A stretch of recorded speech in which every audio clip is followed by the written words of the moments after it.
no one have to live the way we have lived.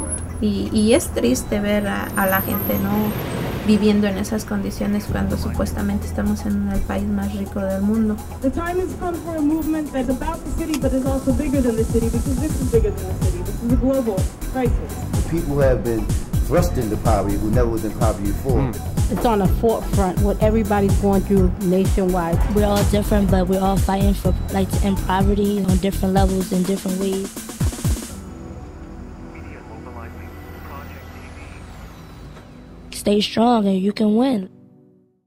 Welcome to another episode of MMPTV, where we believe the movement begins with the telling of the untold story. I'm Audra Trainham. And I'm Miguel Andrade. Today we'll be interviewing Mitch Troutman and Newhouse from Pennsylvania from Below, who have recently gone across the state with their Occupy PA tour and are here to tell us about their experiences that they learned on the tour and how the 99% message that we're hearing so much of in the news lately relates to all of us. I would like to introduce you to Mitch and Kara of PA from Below.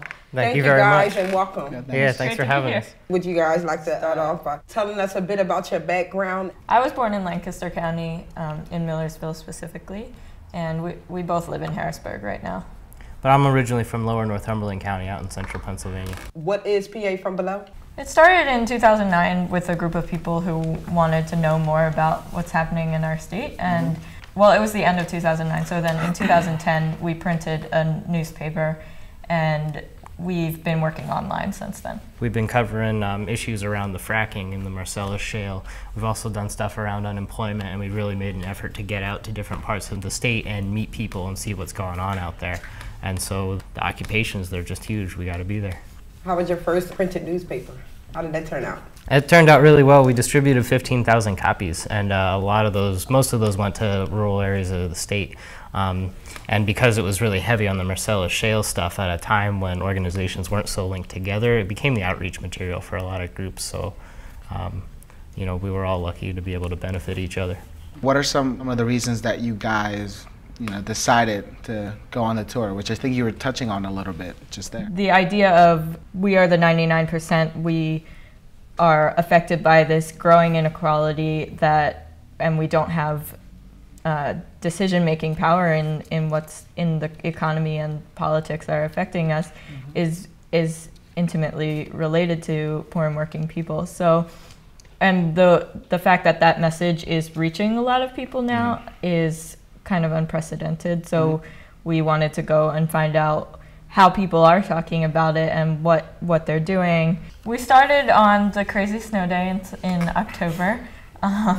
So we were filming in the snow in Easton and Allentown, Pennsylvania. And from there, I think we went to Philly the next day, and then we eventually went west to State College, Erie, and Pittsburgh, and then wrapped it up back in central Pennsylvania and a stop in Bethlehem and Scranton. What are the people in those 10 cities saying? The core message is the same. We're the 99%. We're people who feel that we've been screwed over. We're in a bad situation because of the accumulation of wealth. And that we don't have a say in what's going on in our country right now, and especially in the economy. What are some of the issues that different cities across Pennsylvania are talking about? Unemployment is definitely a big one, and underemployment as well. A lot of people say that they're at the occupations part of the time and another part of the time working at a job that doesn't pay them enough and doesn't give them enough hours. So unemployment and labor issues, also health insurance is a big one, and access to health care, education. City budgets are a big focus for a lot of these groups since they are in cities only. So in Scranton, the mayor has proposed a budget where they're raising the property tax 29% and also cutting 29 firefighters. They already cut 13 firefighters over the summer. So that was sort of what they were focused on at the time we were there. And we have a video where they talk about that. A lot of those things have affected very strongly here in Philadelphia. And when you talked about firefighters being laid off, I mean, the city, I think it's in 2009, am I correct? 2009 started the rolling brownout measures, which means they would periodically brown out certain fire stations in different neighborhoods of the city, and that's actually led to some deaths, of children. And And with the education aspect, last episode we interviewed the Philadelphia Student Union, and they were talking about how the Governor Corbett's proposed budget cuts to the education system led to around 9 different schools here in Philadelphia being shut down. That's one of the powerful things about the occupations, is people recognizing that what they're going through is something that other people are going through in similar ways and in different ways, but that they are definitely related. How do you see us connecting all of this? How do we connect the dots? That's a good question. I mean, the occupations, they were planned, they were thought out, but they seem to come out of nowhere to a lot of people. Right. And then so everybody across the board is asking themselves, how do we interact with that? And a lot of these occupations are grounded in local issues, and a lot of those local issues are ones that, just like MMP's done work connecting different people, we could be doing with them in theory. There's a lot of issues going on, and the narrative of the 99% is helping people understand how those things connect. You guys brought some clips from your tour for us to watch. I was wondering if you guys didn't mind if we just showed them real quick. Sure, we've got some clips from Erie and Scranton to share. So here's some clips from Pennsylvania from Below, from Erie and Scranton, Pennsylvania.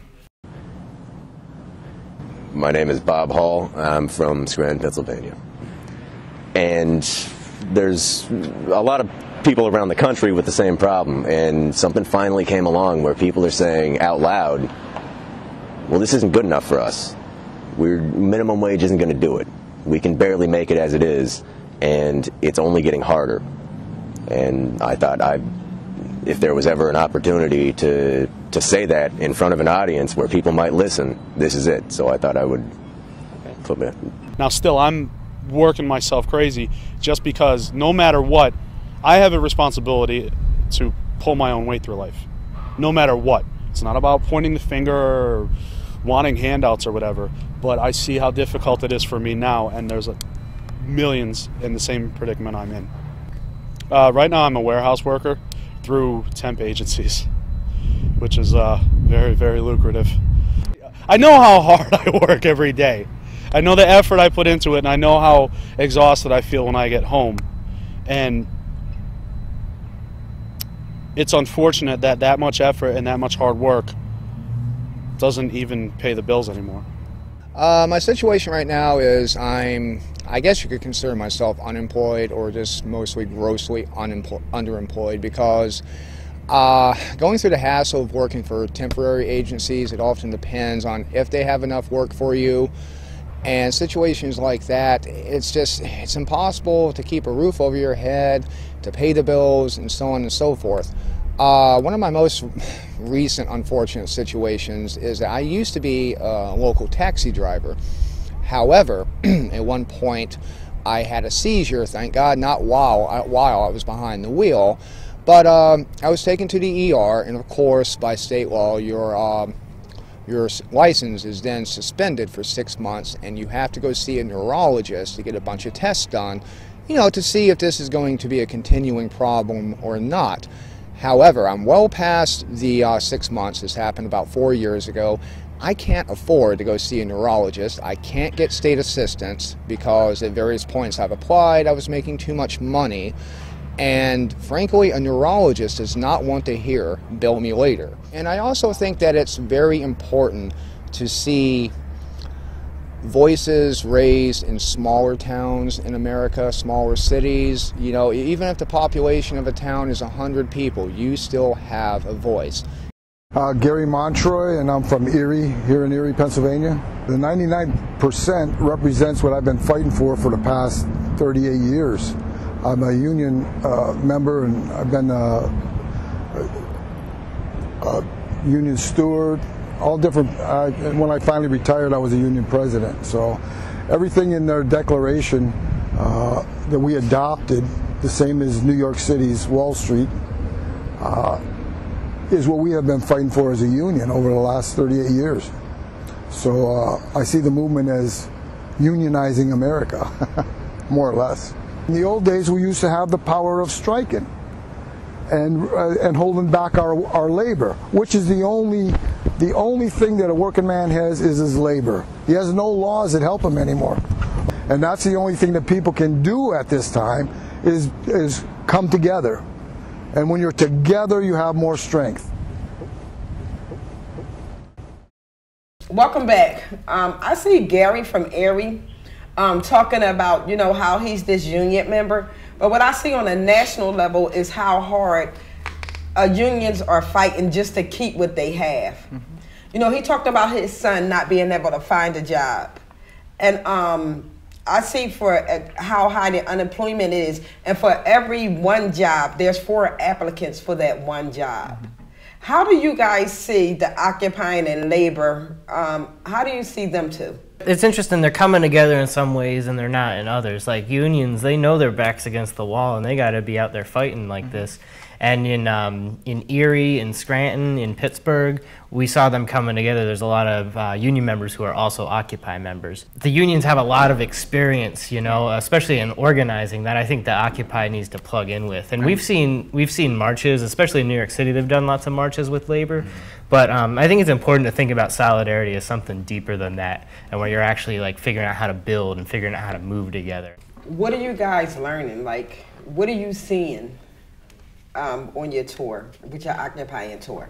For example, in Allentown, they are having this battle right now where the city laid out a plan in the spring to develop a minor league hockey arena. It's going to be part of a whole convention center with other private enterprise going in there. And so in the businesses that haven't sold, in that block that haven't sold to the city, have been removed through eminent domain in the past few months. This is really interesting locally, but it's also very relevant to lots of other places in the state where small cities that don't have a downtown anymore because of big shopping complexes moving in have seen arenas and convention centers and casinos as the way to revitalize their city, and it's a lot more complicated than just putting in a convention center and hoping that tourists will come. What I'm hearing with the conversation that we're having is that there are many connecting tissues between, you know, Western PA and Eastern PA and everywhere in between.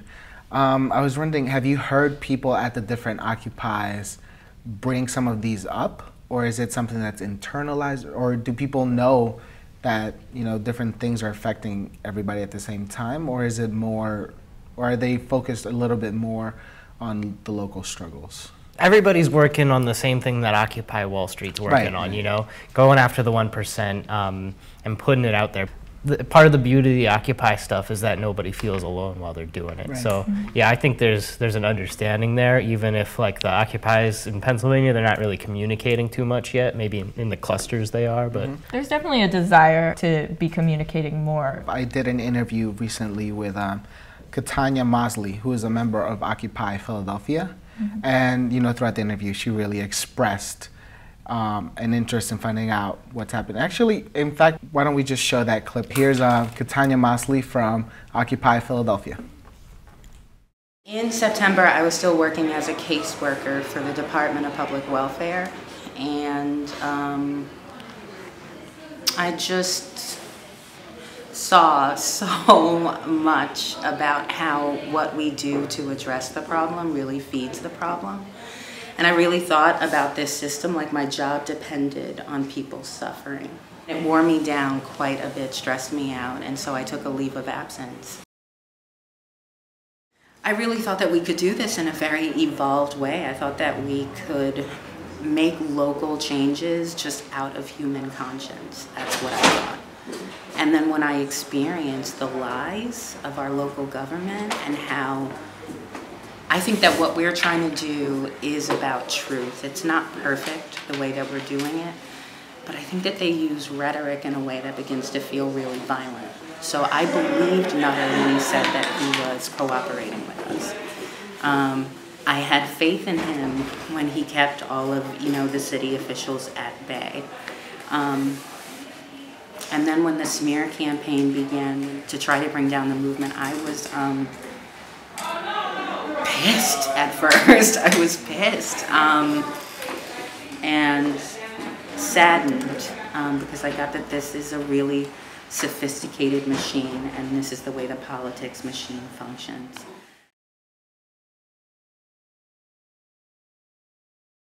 There are the recent graduates, but there are also people who are working really hard, who squeeze in time to come out and organize. And they're just struggling to make a way. And then I came in contact with a lot of homeless people. One humbling moment for me was when some homeless people stood up and said, you keep talking about what we want and we need, but when are you gonna ask us what we want and we need? And I thought that was a really important awakening for everybody. I met a homeless JD, and even though I struggled to pay my rent, I never thought I would meet a homeless lawyer. Keeping people oppressed, disempowered, poor, underfed, undertreated when they have medical conditions, underserved. There are lots of brilliant people who just don't have education in this town. I think that's something to get radical about. Welcome back. Okay, Mitch and Kara, what are you guys learning about the 1% out here on your occupying tour? That's a good question. The 1%, they hire political strategists, analysts, they hire theologians, they hire people to think about all this stuff for them, and they're also overseeing that, you know? Like, they may be rich, they may be putting us in a bad situation, but they're not stupid. And so we need to study them to the same level, so we really know what's going on. Because if we think that we're just winning and we just keep doing this, keep putting it out there, well, they're gonna figure out how to make that work for them.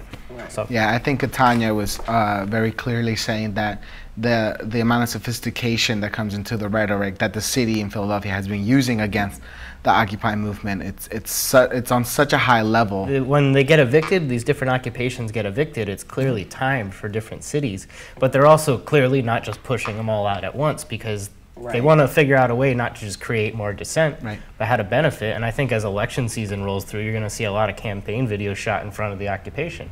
They don't need to take it over. They just need to say, look, people are angry, vote for me, I'll fix it. Right. So, I mean, that's one strategy. There's got to be more we can learn. Occupy Philly was disbanded and taken away from the Wharf Plaza. Has that been happening to some of the cities that you went to? And what are some possible next steps for the Occupy movement after stuff like that happens? We haven't heard of any being evicted yet other than Philly, but we are seeing it across the country, and Occupy Bethlehem received eviction notices that they will be kicked out. Earlier when we started the tour, groups were saying the mayor and the police had been friendly to them, and now it's getting to not so much. There's definitely some hostility growing, and I think as we move into the winter, the occupations will be dealing with evictions or the threat of evictions. Being so visible is really the thing that Occupy does. It's what makes them how huge that they are, is they're out there. If you want to get involved, you just go out there, you know? They know they need to be going to the people too, not just waiting for people to come to them. Hopefully through the winter people are thinking about that and figuring out clear strategies for doing it. Unions and labor has been such a strong force in this country for many years. Maybe one of the starting ways that could happen of bringing Occupy to the people is getting more work done together with local unions. Like I said earlier, here in Philly, Unite Here led an action against Aramark that encompassed not just union members, not just community members, but occupiers and people who support the Occupy movement, who also see that the problems that labor faces are the same problems that unions and students and nurses all face. And I was wondering if we could take a quick break to actually hear a report that happened from that action. So once again, here's the report from an action that Unite Here did against Aramark here in Philly. This is the hub for Aramark. Aramark started here in Philly. They're trying to give us the same thing, if not less. All we want is a fair shake in the game. They're making more money, so that money should trickle down to us.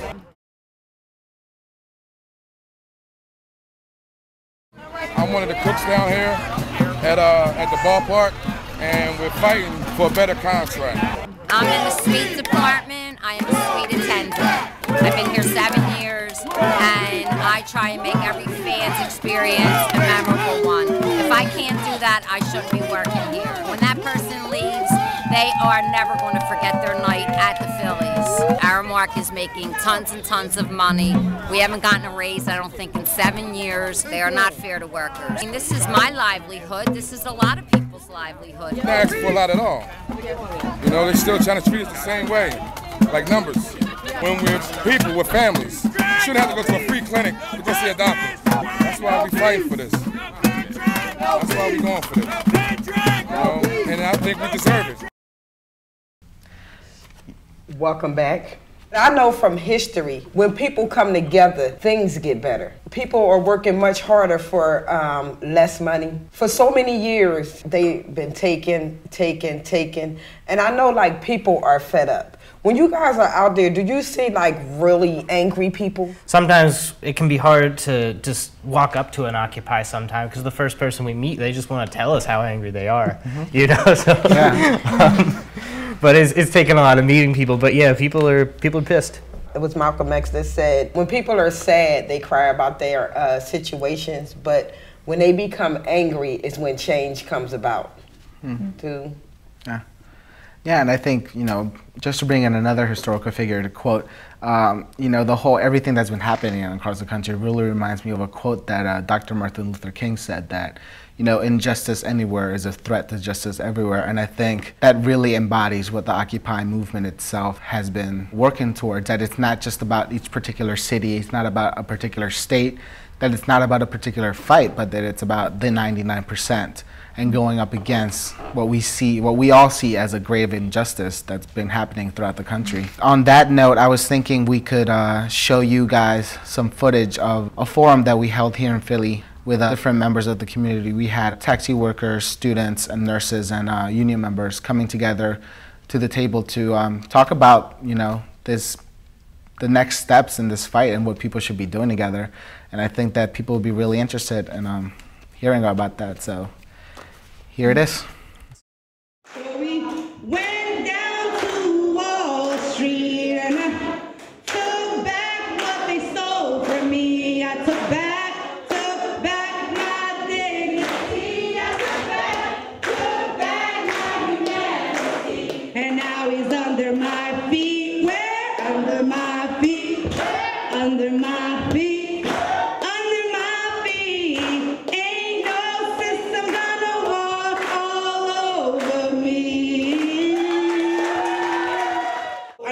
Been hearing the phrase the 99%. Part of what happens is that we have all of these individual sectors or these individual ways that people are working, and every day there's a way that people are working to keep us all divided, to think that we're not part of the same struggle. But the reality is that there is an underlying theme for most workers. It's that we're under attack. We need to think about how to be working with each other, how to be fighting together, because all those workers, we're the 99%. So we need to figure that out, and we need to figure it out quick so we can actually win. Right now, even trying to get people to fight for themselves, sometimes they say, Terrence, I'm about to lose my home. Terrence, this may be the last time you talk to me, my phone is about to go out. Hey, there's people with bachelor's degrees and doctorate degrees and master's degrees that can't simply find work. They did not cause this problem. We were not the greedy ones. You talking about a national agenda to hurt working class people? They had the nerve to call programs entitlements when people fought for things. Like the union fought for the 8-hour day. We talking about the Little Rock 9 that fought for education for everybody. And they got the nerve to call these entitlements. People fought, people died, people were hurt and beat. We believe that for education reform to really work, it has to be led by young people because we're at the center of that system. We're the people most affected, so we know best what should be created. If not unskilled laborers, our schools are prioritizing locking students up before educating them. And what I mean by that is some schools have more cops and security guards, millions of dollars, you know, being wasted on things like that instead of counselors who can help students get into college. Everybody know in Philadelphia taxi industry is 95% people is immigrant. And the PPA try to take the driver's blood from them. Their fines, their fees, everything is higher than any other states of US.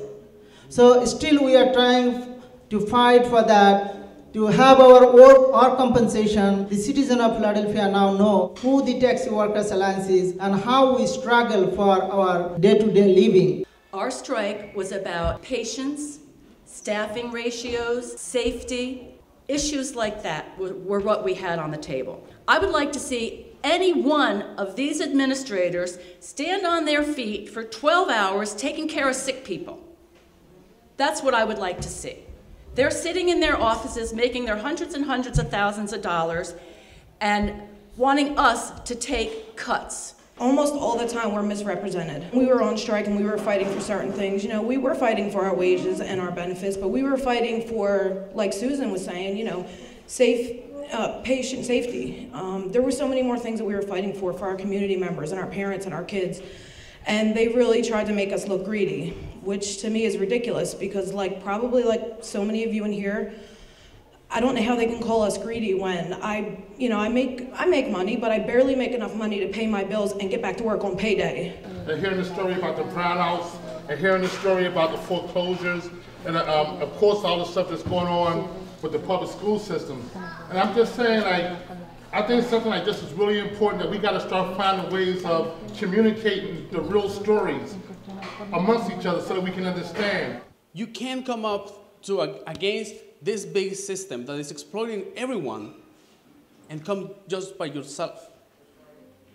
You need to come like a community. If we're divided up in the groups, yeah, we're teachers, yeah, we're paramedics, yeah, we're firefighters and nurses, but if I just use myself as an example, you know, I'm a mother of 4 biracial kids who go to school in Philadelphia who, you know, I've been in an ambulance with a paramedic that took me to a hospital and I got taken care of by a nurse.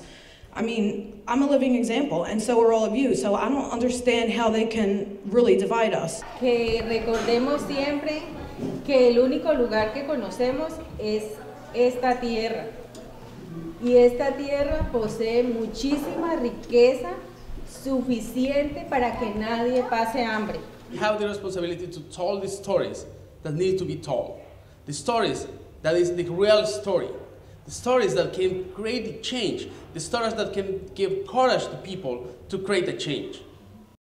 So that was basically some footage from here in Philadelphia from a forum we put together through community members. So what did you guys think about that?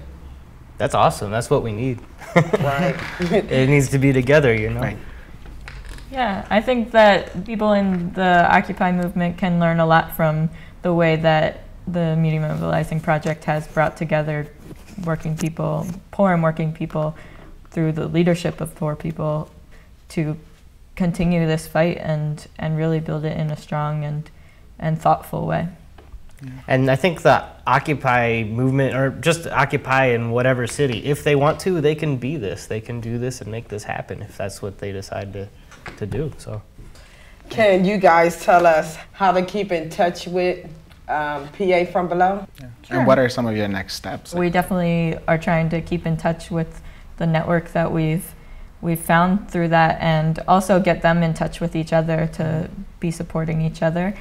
You can read about all of the occupations that we visited and watch more videos at pafrombelow.info. And we're going to continue to pay attention to this and figure out how to try to help these people however they need it. We're also looking for other people who would want to be involved, want to be making media, or figuring out how they can connect across the state. So, to issues affecting poor and working people, not just within the occupations, but across the board. So that's pafrombelow.info. It's all right there. Thank you guys so much for coming on and sharing your information with us. Thanks for coming. Yeah. Thanks. And don't forget to keep in touch with MMPTV at MediaMobilizing.org, Facebook, Twitter, and also Google+. So until next time, I'm Miguel Andrade. And I'm Audra Trainham. And thanks for watching. Media Mobilizing Project TV.